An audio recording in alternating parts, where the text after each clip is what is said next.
Hey, Colabcoaching yet again to share some wise words of wisdom for the week. It's week number four of the damaged relationship series, meaning this is the end of the series. I know it's over, it's sad, but I hope you learned a lot during this series. Also, you can always go back and watch the previous videos. Speaking of those videos, you can watch them on YouTube, COLAB Coaching.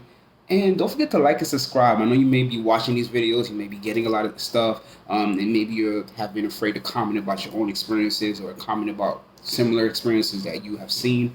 But please don't be afraid. Please don't be afraid. Like and subscribe, and that way you don't miss out on the next series. And then also you could go back and just watch all the previous videos from this series and on my previous series as well.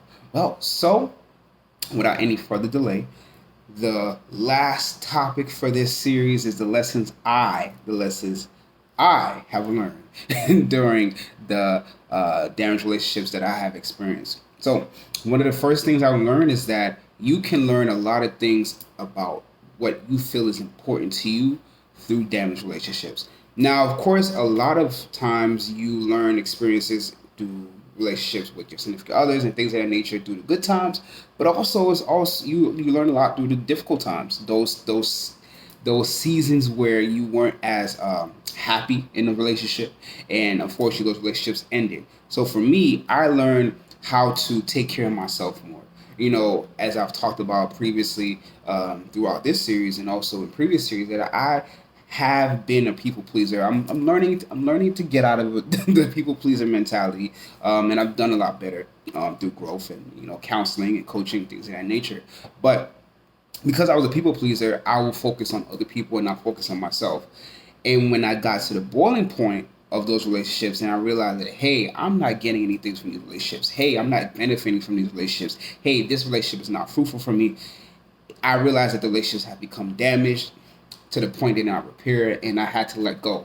I'll talk about that a little bit later. But the biggest thing that I found was most important is that I learned what to tolerate and not tolerate in relationships through those damaged relationships that have ended, unfortunately. And not to say every relationship is going to end, because I have rekindled some relationships that were on the brink of being damaged. But at the same time, I realized that going forward, there are things that I want in relationships to make them be successful as possible. And if that person that I'm in a relationship with, family, friends, past past colleagues, and things like that, then it's time for me to let them go. And I had to live with it. Now, the second thing I learned during damaged relationships is that for me, ego and not listening to others caused damage in my relationships. I'm not here to say that I was the person that caused the damage in every relationship that I had in previous relationships, but I realized that ego, me thinking that I'm always right, me thinking that I had to be the one with the last word, me thinking that maybe I was smarter than somebody else, and also just not listening, understanding point of views. Sometimes we can listen to react. We don't listen to interpret what the person is talking about. And I had to learn that.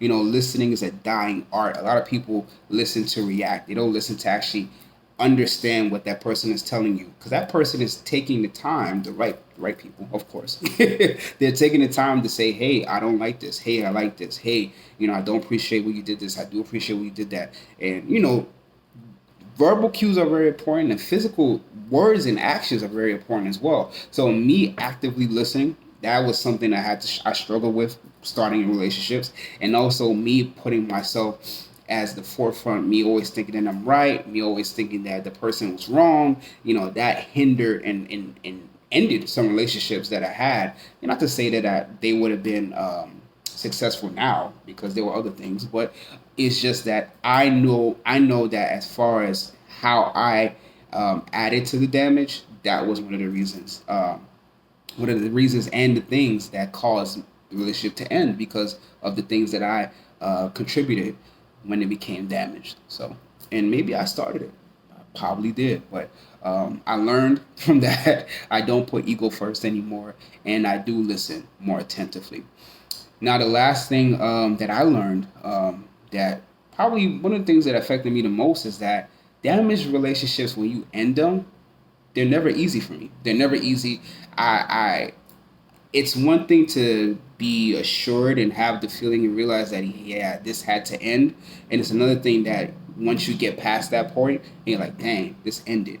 Like for example, having a long term friendship for X amount of years, and I had to let one relationship go, and it didn't feel good. It didn't feel good, but it was needed. It was needed because I realized that hey, this is not serving a purpose anymore. Even though I can literally just keep this relationship going just by not being as communicative and just letting the other person you know take over the relationship and not really have a say in it.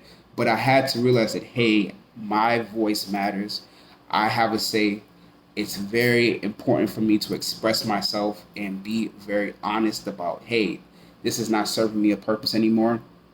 This relationship is just, it seems like it's now centering all about you, and you're not seeing that. And because you're not seeing that, it's time for me to let it go. Even though I expressed this to you plenty of times, it is what it is. And of course, sometimes people will come back and try to reconcile in relationships.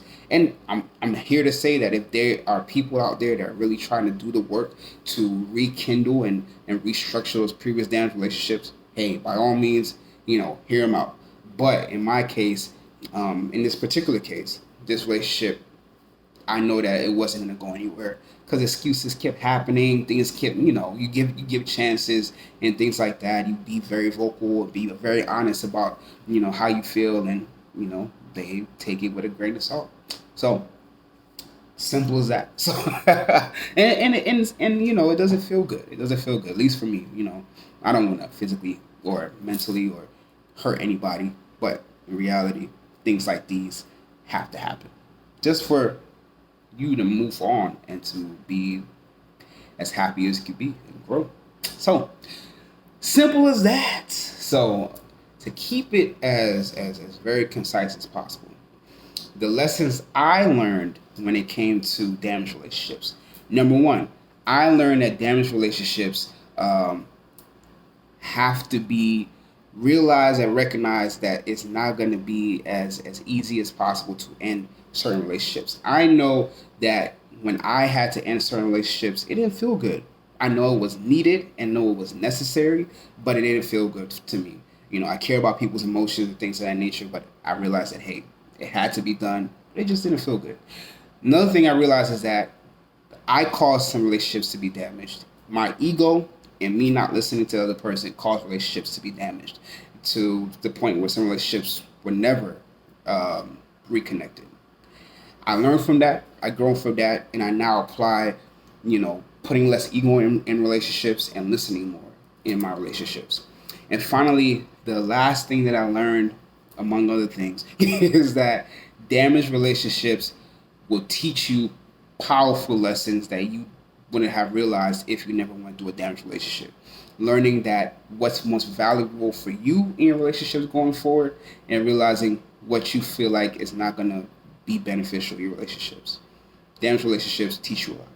So if you're struggling with this type of stuff and you realize that, hey, this is happening to me, this is what I realized, too, go ahead and write a comment. Share this video and email me, colabcoaching@gmail.com. Write a comment if you feel like you're ready to share with the world what's been going on with you. And then also go to my website, yourcolabcoach.com. Fill out that relationship survey. Also sign up for that free 15-minute coaching session so we can see if we're a good fit for each other. I'm here to help you. Instagram, Colab Coaching. Facebook, Colab Coaching. All my series, all my videos are on YouTube, COLAB Coaching.